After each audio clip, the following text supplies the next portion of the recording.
ሰላም እንዴት አላችሁ? የኢትዮ ታይምስ ቤተሰቦች ለሰዓቱ የተመረጡ አዳዲስ መረጃዎችን ይዘንላችሁ ቀርበናል። ከመረጃዎቻችን መካከልም ጄኔራል ጻድቃን ገብረትንሳኤ አሜሪካ መግባቱ ተሰምቷል። ዶክተር ደብረጽዮን ገብረ ሚካኤል የሚመሩት የህወሓት ቡድን በበኩሉ የትግራይ ጊዜያዊ አስተዳደር ፌዴራል መንግስትና የዓለም አቀፍ ማህበረሰብ በትግራይ ጉዳይ ላይ ጣልቃ እንዲገባ ያቀረበውን ጥሪ ተቃውሟል። የደብረጽዮን ቡድን ብሔራዊ ክህደት ተፈጽሟል ሲልም መግለጫ አውጥቷል። ይህ በእንዲህ እንዳለም የኤርትራን ጣልቃ ገብነትና የአካባቢውን ሰላምና መረጋጋት የሚጻረሩ የውጭ አካላት ሚናን ለመግታት አፋጣኝ እርምጃ መውሰድ ያስፈልጋል ሲሉ በትግራይ ክልል የሚንቀሳቀሱ ፓርቲዎች አሳውቀዋል። ይህን መረጃ በዜናችን በዝርዝር እናስደምጣቸዋለን። በኮሎኔል ደመቀ ዘውዱ የሚመራው የወልቃይት ጠገዴ ሰቲት ሁመራ ዞን አቤቱታ አሰምቷል። የወልቃይት ጠገዴ ሰቲት ሁመራ ዞን ያሰማው አቤቱታ ምንድነው የሚለውንም በዜናችን በዝርዝር እናስደምጣቸዋለን። ከነዚህ መረጃዎች በተጨማሪ 60 የመከላከያ ሰራዊት 110 ክላሽንኮቭ 10 ብሬንና 12 ስናይፐር በአማራ ፋኖ አንድነት በጎንደር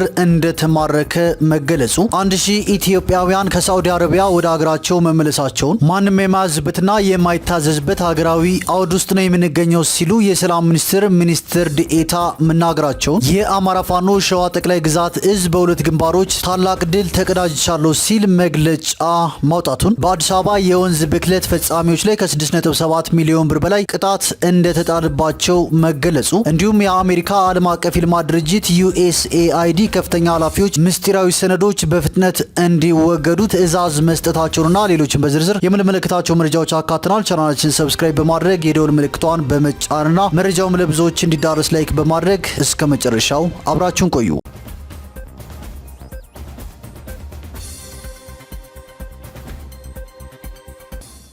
ወደ መጀመሪያው መረጃችን ስናልፍ 1000 ኢትዮጵያውያን ከሳውዲ አረቢያ ወደ ሀገራቸው መመለሳቸው ተሰምቷል። በሳውዲ አረቢያ በአስቸጋሪ ሁኔታ ውስጥ የነበሩ 1000 ኢትዮጵያውያን በትናንትናው ዕለት ወደ ሀገራቸው ተመልሰዋል። የአደጋ ስጋት ስራ አመራር ኮሚሽን ኮሚሽነር አምባሳደር ሽፈራው ተክለ ማርያምና የውጭ ጉዳይ ሚኒስትር ቃል አቀባይ አምባሳደር ነቢያት ጌታቸው ለተመላሾቹ አቀባበል አድርገውላቸዋል። አምባሳደር ነቢያት ጌታቸው በዚህ ወቅት አራተኛው ዙር በአስቸጋሪ ሁኔታ ውስጥ የሚገኙ ዜጎችን ወደ ሀገራቸው የመመለስ ስራ በይፋ መጀመሩን ተናግረዋል። በዚህም ከዛሬ ጀምሮ በሳምንት 9 በረራዎችን በማድረግ ዜጎችን የመመለሱ ስራ ተጠናክሮ እንደሚቀጥልም ገልጸዋል። ዜጎችን የመመለስ ተግባር የመንግስት የዜጋ ተኮር ዲፕሎማሲ አካል መሆኑንም ቃል አቀባዩ አንስተዋል። ወደ ቀጣዩ መረጃችን ስናልፍ ሐሰተኛ የአሜሪካ ዶላር ከትክክለኛው ጋር በመቀላቀል ለቪዛ አገልግሎት ክፍያ የፈጸመው ተጠርጣሪ በቁጥጥር ስር ውሎ ምርመራ እየተጣራበት እንደሚገኝ የቂርቆስ ክፍለ ከተማ ፖሊስ መምሪያ ገልጿል። ተጠርጣሪው የወንጀል ድርጊቱን የፈጸመው የካቲት 9 ቀን 2017 ዓ.ም በቂርቆስ ክፍለ ከተማ ወረዳ 3 ጎተራ አካባቢ ከሚገኘው የኢሚግሬሽንና ዜግነት አገልግሎት መስሪያ ቤት ውስጥ ነው። ተጠርጣሪው 3500 ሐሰተኛ የአሜሪካ ዶላር ከትክክለኛ 3250 የአሜሪካ ዶላር ጋር በመቀላቀል ለቪዛ አገልግሎት ክፍያ ለመፈጸም ሲሞክር በመስሪያ ቤቱ ሰራተኞች እጅ ከፈንጅ ተይዘዋል። ፖሊስ ተጠርጣሪውን በቁጥጥር ስር ካዋለ በኋላ የሰውና የሰነድ ማስረጃዎችን በማሰባሰብ ተገቢው የምርመራ ስራ ያከናወነ መሆኑን ገልጿል። የውጭ ሀገራትንም ሆነ የኢትዮጵያን ብር ያባዙ ሐሰተኛ ገንዘቦችን ወደ ተቋማትና ህብረተሰቡ ማሰራጨትና መገልገል በሀገር ምጣኔ ሀብት ላይ የሚያስከትለው ጉዳት የከፋ በመሆኑ በእንደዚህ አይነት እኩይ ተግባር ላይ የተሰማሩ አካላት ከድርጊታቸው እንዲታቀቡ የአዲስ አበባ ፖሊስ አሳስቧል። ወደ ቀጣዩ መረጃችን ስናልፍ 60 የመከላከያ ሰራዊት 110 ክላሽንኮቭ 10 ብሬንና 12 ስናይፐር መማረኩን የአማራ ፋኖ አንድነት በጎንደር አሳውቋል። የአማራ ፋኖ አንድነት በጎንደር ድብ ጠለምት ተከዜ ክፍለ ጦርና ጭና ክፍለ ጦር መጋቢት 2 ቀን 2017 ዓ.ም ከቀኑ 9 ሰዓት የጀመረው ውጊያ እስከ መጋቢት 3 ቀን 2017 ዓ.ም በሰሜን ጎንደር ዞን ማዕከላዊ ደባርቅና አዲ አርቃይ ወረዳ ከባድ ውጊያ ማካሄዳቸውን የድብ ጠለምት ተከዜ ክፍለ ጦር ህዝብ ግንኙነት መምሪያ ኃላፊ ፋኖ እሸቱ ዘነበ ገልጿል። የድብ ጠለምት ተከዜ ክፍለ ጦር ህዝብ ግንኙነት ኃላፊ ፋኖ እሸቱ ዘነበ አስከትሎም ተጋድሏችን ተጠናክሮ ይቀጥላል በማለትም ገልጸዋል። በሌላ መረጃ ደግሞ የአማራ ፋኖ ሸዋ ጠቅላይ ግዛት እዝ በሁለት ግንባሮች ድል መቀዳጀቱን አሳውቋል። የአማራ ፋኖ ሸዋ ጠቅላይ ግዛት እዝ በዛሬው ተጋድሎ በሁለት ግንባሮች ላይ ድል መቀዳጀቱን አሳውቋል። የዛሬው ተጋድሎና ድል መነሻውን ሚዳ መራኛ አድርጎ ወደ ዓለም ከተማ ለመግባት በአንድ መድፍና በአንድ ዙ 23 እንዲሁም 12 ኦራል ተጭኖ ጉዞ የጀመረ ኃይል እንደነበርም አሳውቋል። በሌላ አቅጣጫ ደግሞ ለዚህ ኃይል ሽፋን ለመስጠት ከአለም ከተማ በ10 ኦራል ተጭኖ አንድ ዙ 23 ጠምዶ የመጣውን ኃይል ፊት ለፊት የገጠመው ራምቦ ክፍለ ጦር የአገዛዙ ሰራዊት ላይ እርምጃ መውሰዱን አሳውቋል። በጃራና በተጎራ በአንግራ አቅጣጫ ከጠዋቱ 12 ሰዓት የጀመረው የዛሬው ትንቅንቅ የአማራ ፋኖ ሸዋ ጠቅላይ ግዛት እዝ አጼ አምደ ጽዮን ኮር ራምቦ ክፍለ ጦር ከፍተኛ ድል መቀዳጀቱንም የአማራ ፋኖ ሸዋ ጠቅላይ ግዛት እዝ ጨምሮ ገልጿል። ወደ ቀጣዩ መረጃችን ስናልፍ አውሮፓ ህብረት በኢትዮጵያውያን ላይ በጣለው የቪዛ ገደብ ሌላ በቀጣዩ ግንቦት ወር እንደሚወያይበት በኢትዮጵያ የህብረቱ አምባሳደርና የአባል ሀገሮች ዲፕሎማቶች ትናንት አዲስ አበባ ውስጥ በሰጡት ጋዜጣዊ መግለጫ ላይ መናገራቸውን የሀገር ውስጥ የዜና ምንጮች ዘግበዋል። ህብረቱ ባለፈው ዓመት ሚያዝያ የቪዛ ገደብ የጣለው የኢትዮጵያ መንግስት ተመላሽ ስደተኞችን ለመቀበል በቂ ትብብር አላሳየም በማለት ነበር። የህብረቱ አምባሳደር ሶፊ ፍሮም በሰሜን ኢትዮጵያ ጦርነት የተቋረጠው የኢትዮጵያንና የህብረቱን ግንኙነት ወደ ነበረበት ለመመለስ መተማመን እንደተፈጠረም ተናግረዋል ተብሏል። ህብረቱ ለኢትዮጵያ የሚሰጠውን የበጀት ድጋፍ እንደገና ሊጀምር በሚችልበት ሁኔታ ዙሪያ ከመንግስት ጋር እየመከረ መሆኑንም አምባሳደር ሶፊ እንደጠቆሙ ዘገባዎቹ ጠቅሰዋል። ወደ ቀጣዩ መረጃችን ስናልፍ በቤንሻንጉል ጉሙዝ ክልል የአሶሳ ከተማ የስደተኞችና ተመላሾች አገልግሎት ቅርንጫፍ ጽህፈት ቤት በየቀኑ ከ40 እስከ 100 ያክል ከጦርነት የሸሹ ሱዳናውያን ወደ ክልሉ እየገቡ መሆኑን መናገሩን ሪፖርተር ዘግቧል። ቅርንጫፍ ጽህፈት ቤቱ እስካሁን ወደ ክልሉ የገቡ ሱዳናውያን ስደተኞች ብዛት 108,000 መድረሱን መግለጹንም ዘገባው ጠቅሷል። የአሜሪካው ተራድኦ ድርጅት እርዳታ ካቆመ ወዲህ በክልሉ ለሚገኙ የሱዳንም ሆነ የደቡብ ስደተኞች በወር በነፍስ ወከፍ ይሰጣቸው የነበረው 10 ኪሎ ግራም የበቆሎና የስንዴ እርዳታ ተቀንሶ ለአንድ ሰው 5 ኪሎ ግራም ብቻ እየተሰጠ መሆኑንም ከጽህፈት ቤቱ የተገኘው መረጃ ያመለክታል። ወደ ቀጣዩ መረጃችን ስናልፍ በኬንያው ካኩማ የስደተኞች መጠለያ ባለፉት ቀናት ተቃውሞ መነሳቱንና ስደተኞች ከፖሊስ ጋር መጋጨታቸውን ተከትሎ የአገሪቱ መንግስት ስደተኞችን ከህብረተሰቡ ጋር ለመቀላቀል የሚያስችለውን እቅድ ማጽደቁን አስታውቋል። በእቅዱ መሰረት የስደተኞች መጠለያዎች የትምህርት፣ የጤናና ሌሎች መሰረተ ልማት ተሟልቶላቸው ዘላቂ መኖሪያ ሰፈር ሆነው እንዲቋቋሙ ይደረጋል ተብሏል። እቅዱ በመጠለያዎች የሚገኙ ስደተኞች ስራ የመስራት መብት እንዲኖራቸው ጭምር የሚፈቅድ እንደሆነም ተገልጿል። በግዙፉ ካኩማ መጠለያ ተቃውሞ የተነሳው ለስደተኞች በነፍስ ወከፍ የሚሰጠው ሰብአዊ ድጋፍ በእጅጉ በመቀነሱ እንደነበርም ተገልጿል። ወደ ቀጣይ መረጃችን ስናልፍ ማንንም የማያዝበትና ማንንም የማይታዘዝበት ሀገራዊ አውድ ውስጥ ነው የምንገኘው ሲሉ የሰላም ሚኒስትር ዴኤታ ዶክተር ከይረዲን ተዘራ ተናግረዋል። ሚኒስትር ዴኤታው ይህንን የተናገሩት የሰላም ሚኒስትር ከኢትዮጵያ መገናኛ ብዙሃን ባለስልጣንና ከንግድ መገናኛ ብዙሃን ተወካዮች ጋር የካቲት 26 ቀን 2017 ዓ.ም በሰላም ግንባታ ዙሪያ በቢሾፍቱ ከተማ ውይይት ሲደረግ ነው። በውይይቱ ወቅት ንግግር ያደረጉት ዶክተር ከይረዲን ሁሉም ዜጋ ለሀገሩ ሰላምና ለጠንካራ መንግስት ግንባታ የበኩሉን አስተዋጽኦ ማድረግ የዜግነት ግዴታው ነው ብለዋል። በተለይ ሚዲያ አገርን ከመገንባት አኳያ ትልቅ መሳሪያ ነው ያሉት ዶክተር ከይረዲን የንግድ መገናኛ ብዙሃን ግጭትን የሚከላከሉና ግጭት ከተከሰተም የመፍትሄ አቅጣጫዎችን የሚያመላክቱ ዘገባዎቻቸውን አጠናክረው መቀጠል ይገባቸዋልም ብለዋል።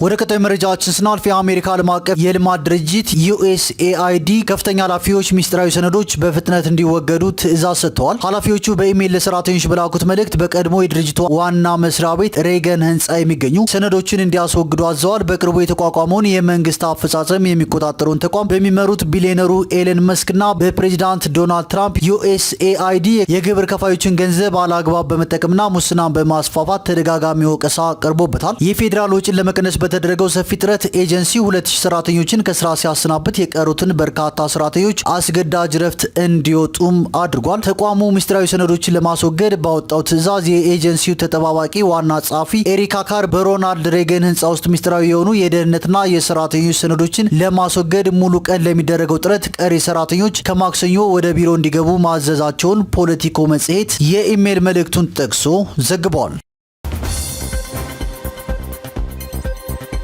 ወደ ቀጣዩ መረጃችን ስናልፍ ትይዩ መንግስት ማቋቋም ሀገሪቱን ይበታትናታል ሲሉ የአፍሪካ ህብረት ሰላምና ጸጥታ ምክር ቤት አሳውቋል። የአፍሪካ ህብረት ሰላምና ጸጥታ ምክር ቤት አባል ሀገራትና ዓለም አቀፉ ህብረተሰብ በሱዳን ለሚቋቋም ትይዩ መንግስት እውቅናና ድጋፍ እንዳይሰጡ ጠይቋል። ምክር ቤቱ ትይዩ መንግስት ማቋቋም ሀገሪቱን ይበታትናታል በማለትም አስጠንቅቋል። የሱዳን ፈጥኖ ደራሽ ኃይልና አጋሮቹ የሆኑ 18 ያክል ቡድኖች በሱዳን ትይዩ መንግስት ለማቋቋም መወሰናቸውን ምክር ቤቱ አውግዟል። አፍሪካ ህብረት ለሱዳን የግዛት አንድነት የማይቀለ የተለበሰ አቋም እንዳለው ምክር ቤቱ ገልጿል። የሱዳን ወታደራዊ መንግስት የሰላምና ጸጥታ ምክር ቤቱን ውሳኔም አድንቋል።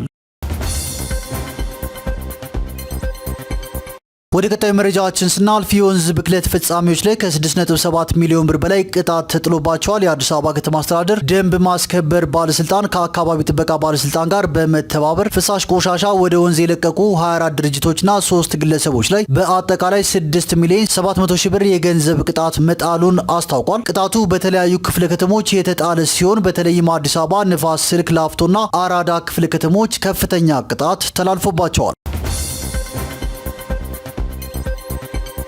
ወደ ቀጣዩ መረጃችን ስናልፍ በኮሎኔል ደመቀ ዘውዱ የሚመራው የወልቃይት ጠገዴ ሰቲት ሁመራ ዞን ለኢትዮጵያ ፌዴራል መንግስት አቤቱታ አሰምቷል። አቤቱታውንም በደብዳቤ ያሳወቀ ሲሆን የደብዳቤው ሙሉ ይዘትም እንደሚከተለው ይነበባል። እንደሚታወቀው በባለፉት 3 አስርት ዓመታት መጠነ ሰፊ ግፍና በደል ሲደርስበት አሻፈረኝ ብሎ ከከፋኝ ትግል እስከ የወልቃይት ጠገዴ አማራ የማንነት ወሰን ኮሚቴ ዲሞክራሲያዊ ትግል ድረስ ለአስጨራሽ ትግል መካሄዱ የአደባባይ ሚስጥር መሆኑ ይታወቃል። ስለሆነም እብሪተኛው ህወሓት በማናለብኝነት ተነሳስቶ በጀግናው የሀገር መከላከያ ሰራዊታችን ላይ በሰነዘረው የጦርነት ትንኮሳ መንግስታችን በወሰደው የህግ ማስከበር ዘመቻ ምክንያት የእውነትና የፍትህ ጥያቄ የነበራቸው ህዝቦች ከጨቋኝና ተስፋፊ ወያኔ ወደ ኋላ ላይ መለስ ነጻ ወጥቷል። ከነጻነት ማግስት መንግስታችን የህዝቡን የእውነትና የፍትህ ጥያቄ መሆኑን እውቅና ሰጥቶ ወልቃይት ጠገዴ ሰቲት ሁመራ ዞን አስተዳደር ብለን በምንጠራው አካባቢ እኛ የትግራይ ማንነትም ስነ ልቦናም ታሪክም የለንም፣ እኛ የጎንደር አማራዎች ነን በማለት የማንነትና የወሰን ጥያቄዎች በማንሳት ብርቱ ትግል አድርገን አሁን ከትግራይ ክልል አስተዳደር ጭቆና ነጻ መውጣታችን ይታወቃል። ይሁን እንጂ በህገ መንግስቱ መሰረት የኢፌዴሪ ፌዴሬሽን ምክር ቤት በግልጽ ህጋዊ እውቅና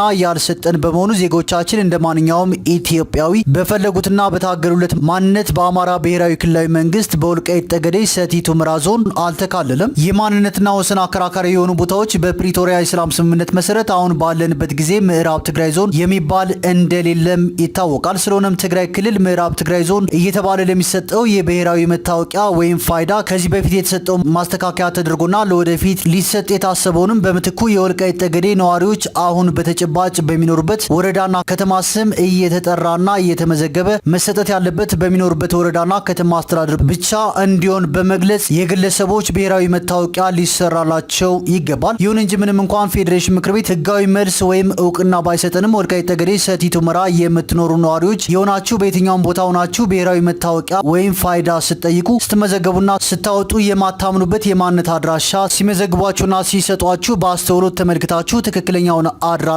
በማስመዝገብ ትክክለኛውን አድራሻችሁን እንድትሞሉ ሲል የወልቃይት ጠገዴ አማራ የማንነት ወሰን አስመላሽ ኮሚቴ በአክብሮት ያሳውቃል በማለት በኮሎኔል ደመቀ ዘውዱ የሚመራው የወልቃይት ጠገዴ አማራ የማንነት ወሰን አስመላሽ ኮሚቴ አቤቱታውን ለመንግስት በደብዳቤ አሳውቋል። ወደ መጨረሻው መረጃችን ስናልፍ ጀነራል ጻድቃን ገብረትንሳኤ ወደ አሜሪካ እንደሄደ ተሰምቷል። ህወሓትም ብሔራዊ ክህደት ተፈጽሞብናል ሲል መግለጫ አውጥቷል። በዶክተር ደብረጽዮን ገብረ ሚካኤል የሚመራው የህወሓት ቡድን በትግራይ የጸጥታ ኃይሎች የተጀመረው ህገ መንግስታዊና የህግ የበላይነት የማስከበር ንቅናቄ የፕሪቶሪያን የሰላም ሂደት ያስከብራል እንጂ የሚጥስ አይደለም። ሰራዊቱና አመራሩ የፕሪቶሪያን ስምምነት በከፈሉት መስዋዕትነት ያመጡ ሲሆን አሁንም ለተግባራዊነቱ እየታገሉ ነው። ህወሓት የትግራይ ህዝብና ሰራዊት ጊዜያዊ አስተዳደሩ ተልእኮ መወጣት እንዲችል በአዲስ መልክ ሊዋቀር ይገባል በማለት ወስኗል። ስለዚህ የብሔራዊ ክህደት ቡድኑ ማለትም የጌታቸው ረዳ ቡድን በቀጥታም ሆነ በተዘዋዋሪ በትግራይ ላይ የሶስተኛ ወገን ወይም የፌዴራል መንግስቱ ጣልቃ እንዲገባ ያቀረበው ጥሪ ግልጽ ብሔራዊ ክህደትና የፕሪቶሪያውን ስምምነት አደጋ ላይ የሚጥል በመሆኑ በፍጹም ተቀባይነት የለውም ሲል በዶክተር ደብረጽዮን ገብረ ሚካኤል የሚመራው የህወሓት ቡድን ዛሬ አመሻሹን መግለጫ አውጥቷል። ቡድኑ ህዝብና ሰራዊት ጊዜያዊ አስተዳደሩ የተሰጡትን ተልእኮዎች ለመፈጸም የሚያስችል የአመራር ማስተካከያ ይደረግ እንጂ ይፍረስ አላልኩም ብሏል ሲልም ገልጿል። የኢትዮጵያ መንግስትና የዓለም ማህበረሰብ የፕሪቶሪያ የሰላም ስምምነት በመተግበር የትግራይ ዘላቂ ሰላምንና መልሶ ግንባታ እውን እንዲሆን ድጋፍ እንዲያደርጉም ጥሪ አቅርቧል። መላው ህዝብ በትግራይ ህገ መንግስታዊ ስርዓት እንዲከበር፣ ተጠያቂነት እንዲረጋገጥና ሰላምና ጸጥታ እንዲሰፍንም ግዴታውን ይወጣ ሲል ህወሓት አሳስቧል። በተያያዘም ጊዜያዊ አስተዳደሩ ሲያወጣቸው የነበሩ መግለጫዎችን ወደ ህዝቡ ሲያሰራጩ የነበሩ የትግራይ ቴሌቪዥንና ድምጽ የወያኔ የፌዴራል መንግስትና የዓለም አቀፍ ማህበረሰብ በትግራይ ጉዳይ ጉዳይ ጣልቃ እንዲገባ የሚጠይቀውን መግለጫ ሳያስተናግዱት ቀርተዋል። ይህ በእንዲህ እንዳለም የኤርትራን ጣልቃ ገብነትና የአካባቢውን ሰላምና መረጋጋት የሚጻረሩ የውጭ አካላት ሚናን ለመግታት አፋጣኝ እርምጃ መውሰድ ያስፈልጋል ሲሉ በትግራይ ክልል የሚንቀሳቀሱ ፓርቲዎች አሳውቀዋል። ፓርቲዎቹ በጦር በመታገዝ የሚደረግ የስልጣን ንጥቂያ ይቁም ሲሉም ተደምጠዋል። የትግራይ ነጻነት ፓርቲ ባይቶናና አረና ትግራይ በጋራ ባወጡት መግለጫ የህወሓት ካድሬ ጄኔራሎችና አጋሮቻቸው በህገወጥ መንገድ ስልጣን ለመንጠቅ እየሞከሩ ባሉበት በዚህ ሰዓት የክልሉን ሰላምና መረጋጋት ወደ ቀውስ ከተውታል ብለዋል። ፓርቲዎቹ በመግለጫቸው ህገወጥ የመፈንቅለ መንግስት ሙከራ መንግስታዊ መዋቅሩን ከታች እስከ ላይ በማፍረስ ክልሉን ወደ ከፍተኛ አለመረጋጋት አስገብተዋል ያሉ ሲሆን ይህ በግዴለሽነት እየተፈጸመ ያለው የስልጣን ወረራ የተናጠል ተግባር ሳይሆን ከኤርትራ መንግስት ጋር በመቀናጀት የተሰራ ነው ሲሉም አስታውቀዋል። በዚህ መሰረትም ዓለም አቀፍ አካላትና ሁሉም የፕሪቶሪያ ስምምነት ተዋናዮች በአስቸኳይ ጣልቃ እንዲገቡ እንጠይቃለን ያሉ ሲሆን ተጨማሪ ትርምስን ለመከላከልና አስከፊ ክልላዊ ቀውስን ለመከላከል ሲባል የህግ የበላይነት መከበር አለበት ሲሉም ተደምጠዋል። በመጨረሻም የኤርትራን ጣልቃ ገብነትና የአካባቢውን ሰላምና መረጋጋት የሚጻረሩ የውጭ አካላት ሚና ለመግታት አፋጣኝ እርምጃ መውሰድ ያስፈልጋልም ብለዋል።